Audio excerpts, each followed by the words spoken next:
Like The Sun Rising, The Good Morrow is another poem which finds lovers waking and finding themselves in love in such a way that it seems to create a universe, a world for them, a completely insulating world that gives them meaning and a sense of place.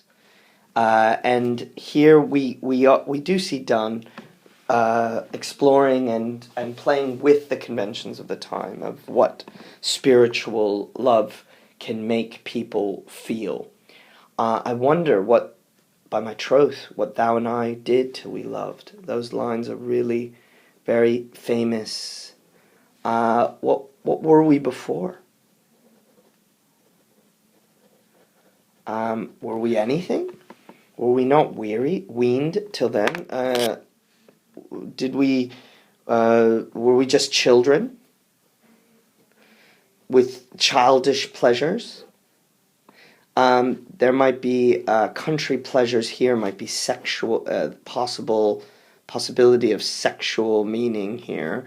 But the point is, were we but children? Now we have a more mature, real love. Or were we just asleep? The reference here is a Christian one that's really very obscure, but of one in early Christianity in the Roman times, where early Christians found a cave to sleep in and escape prosecution, and woke to find Christianity being the dominant religion. So the suggestion here is, before we were actually in love, were we just hidden somewhere, asleep? Were we just playing around like children? And the elision between childish behavior and sexual behavior is interesting there. 'Twas so. But this, all pleasures fancy be. Everything is silly. Everything is silly except our love. That's what the speaker now realizes. If ever any beauty I did see which I desired and got, 'twas but a dream of thee. Now here it's interesting because we still have that. So if there was ever any girl that I loved or wooed or slept with, even, it was just a dream, an image of thee. And there, under the surface, we start to see there's even though there's an idealized love here, it is still an experienced love. It's not idealized. It's not purged of the actual life of people. Even though the love now is seen as higher, the life before is still present. The country pleasures, the sex that the speaker had before. And now, good morrow to our waking souls. So now they're waking up from their sleep, which watch not one another out of fear, for love, all love of other sights controls, and makes one little room in everywhere. We're not in fear. We are making this our universe.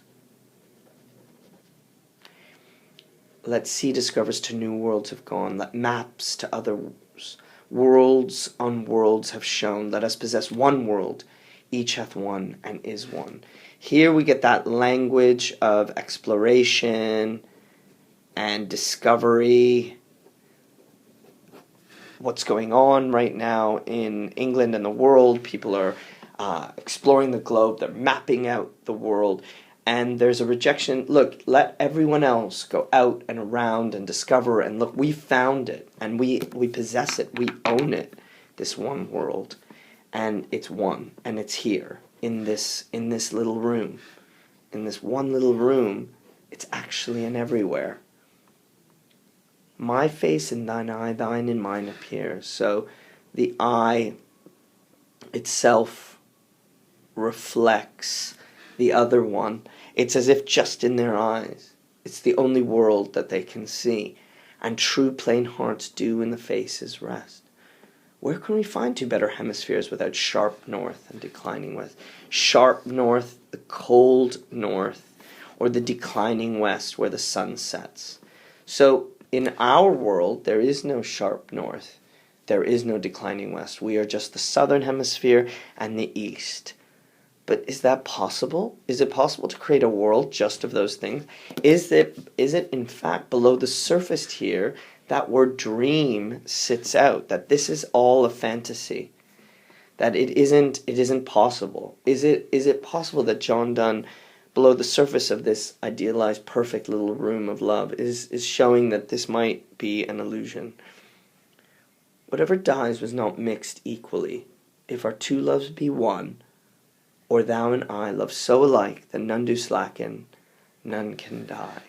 So in the Renaissance, there was the sense that a balance created permanence. And if things are unequal, it leads to decay. So if that word is really powerful there, if this is true, it's never going to die.